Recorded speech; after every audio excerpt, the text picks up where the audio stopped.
విశాఖ ఉక్కు ఆంధ్రుల హక్కు అన్న నినాదంతో పోరాడి సాధించుకున్న వైజాగ్ స్టీల్ ప్లాంటుపై మరోసారి కుట్రలు మొదలయ్యాయి.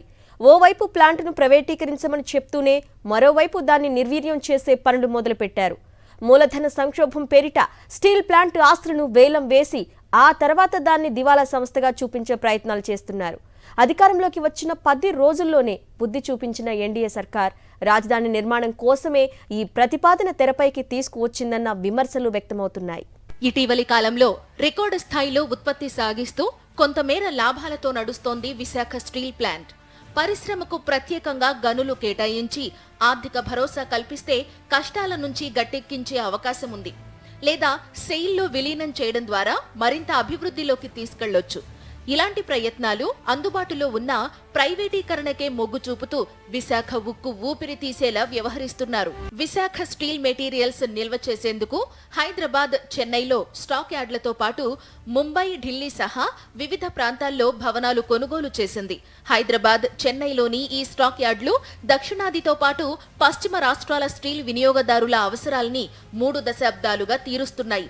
ఇతర మెట్రో ప్రాంతాలతో పోలిస్తే ఈ స్టాక్ యార్డుల్లో హ్యాండ్లింగ్ ఛార్జీలు తక్కువగా ఉండడంతో ఇక్కడే విక్రయాలు ఎక్కువగా జరుగుతాయి. అయితే పూర్తి స్థాయి ప్లాంట్ నిర్వహణ కోసం సొంతంగా నిధులు సమకూర్చుకోవడానికి ఈ ఆస్తులు వేలం వేయాలని చూస్తోంది ప్లాంట్ యాజమాన్యం. ఈ మొత్తం ఆస్తుల మార్కెట్ విలువ 476.18 కోట్లు ఉంటుందని లెక్కగట్టిన అధికారులు ఇటీవలి బోర్డు సమావేశంలో వీటి విక్రయంపైనే ప్రధానంగా చర్చించినట్లు తెలుస్తోంది. అంతేకాదు, వీటి విక్రయానికి ఆమోదం తెలిపిన రాష్ట్రీయ ఇస్పాత్ నిగమ్ లిమిటెడ్ బోర్డు తుది అనుమతుల కోసం కేంద్రానికి ప్రతిపాదనలు పంపినట్లు తెలుస్తోంది. వైజాగ్ స్టీల్ ప్లాంట్ ప్రైవేటీకరణ ఇప్పట్లో ఉండదని ఓవైపు కేంద్ర గనుల శాఖ మంత్రి కిషన్ రెడ్డి ప్రకటించినా మరోవైపు ఎన్డీఏ సర్కారు మాత్రం దీనికి భిన్నంగా వ్యవహరిస్తోంది. ఉన్న ఆస్తులన్నింటినీ విక్రయించి ప్లాంట్ విలువను శూన్యం చేసేందుకు సిద్ధమవుతోంది.